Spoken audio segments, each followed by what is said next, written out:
Bitcoin was going to revolutionize the world. It was going to change the world of finance, of banking. It was going to replace the US dollar. It was going to replace all those fiat currency. But now it's dead. So what went wrong? We'll try to find out in this video.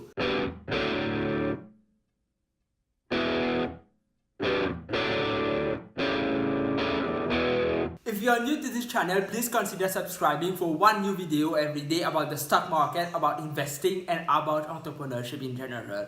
So what went wrong with Bitcoin? I invested in Bitcoin in the beginning, in 2017.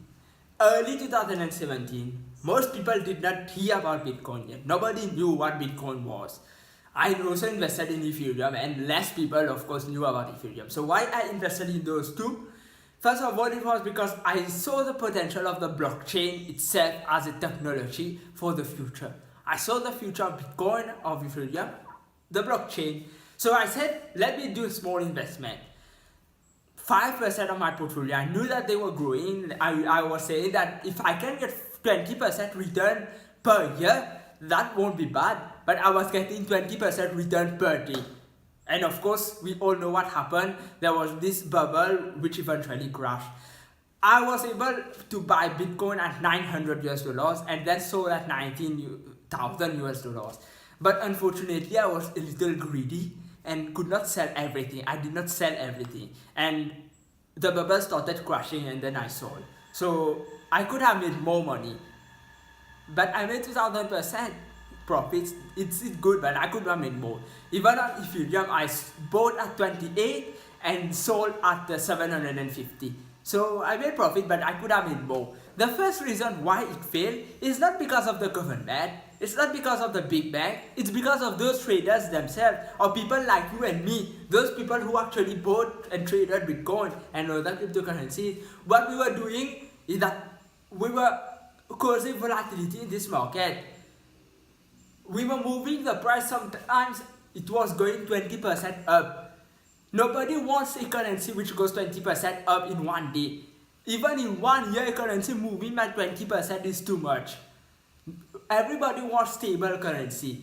So if Bitcoin or any other of these cryptocurrencies is going to replace the fiat that we have today, the US dollar, it needs to be stable. It cannot move that much. It cannot be so volatile. Because if you have $100 with you in your wallet, the next day you still have your $100. You don't expect your $100 to lose its value or to gain any value. But now with Bitcoin, you have let's say 100 Bitcoin. You don't know what will be the value of that 100 Bitcoin the next day. So it's not something that you can use as a currency, as something to replace money. And of course, the government had a role to play because many countries banned those cryptocurrencies, many countries banned trading them, many countries banned mining them, and governments will never accept Bitcoin as a replacement for fiat. Dimon, the CEO of JPMorgan Chase, said that in 2014.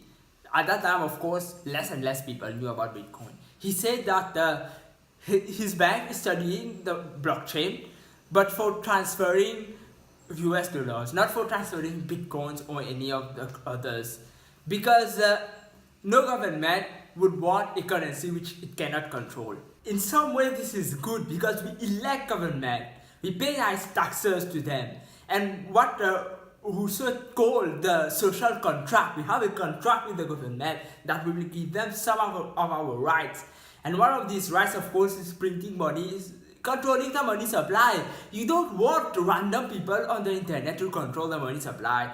You don't want one person just because they were lucky enough to buy Bitcoin at when it was something nobody knew. Now they have such a huge position on Bitcoin. Now they can just, these people are called whales. Now they can just either sell or buy more. They can affect the price. You don't want this. You don't want these people to have a control on the money supply.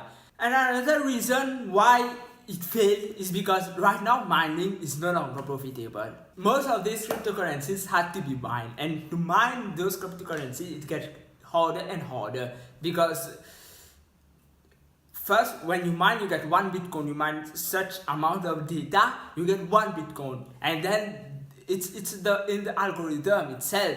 So when there's so much Bitcoin now in circulation, the amount you mine this, you process the same amount of data, but you get only half Bitcoin. So it's in the algorithm. So you mine, you get less and less Bitcoin. So the only way you can profit from mining is if the price keeps getting very high. And mining costs a lot of electricity. It costs a lot of not just electricity, and you need equipment to mine all these things. And that's why you will see what happens with the price of Nvidia lately. Many people were using Nvidia made GPUs for mining Bitcoin, but now these things are not selling anymore. So how do I see the future of Bitcoin and other cryptocurrencies from here? For me, it has a great potential in the future. Because the technology is great. Like Dimon said, it's something great. We should study it.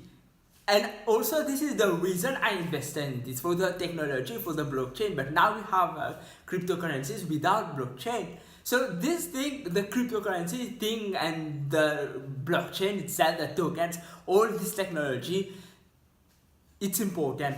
We should develop this, but not trading on this. Not think that you will invest something and you will become a millionaire in a few weeks, a few months, and only to know earlier you could even use leverage, you could use margin on these trades. That's something really crazy. There are some people who mortgage their house just to invest in Bitcoin. Many people lose money like this.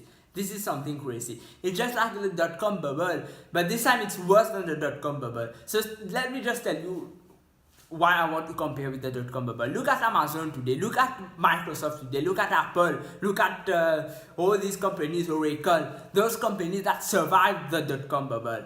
They are still here, but many companies went bankrupt. And these companies which went bankrupt, they were bad quality companies. And even with the Bitcoin, with the crypto bubble or crypto boom, there are many bad cryptocurrencies. Many people were just creating tokens out of nowhere. They were doing ICOs. So all this, it did not have any fundamental value. So that's why everything went bad like this. But now there are the good ones which survive. I don't know which is the good one. I'm not investing in this anymore. But I think there are good cryptocurrencies out there. Maybe it's not Bitcoin. Maybe there's something better than Bitcoin. Maybe it's not Ethereum. Maybe it's not Ripple. It's not the most known one, obviously. But I'm sure there will be good ones. And maybe in the future there will be better ones.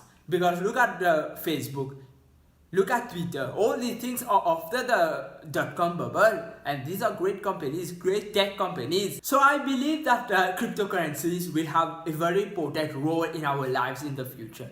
But not just this one. And not like for trading like this. It will have a role, a more meaningful role. For something like for transferring data quickly.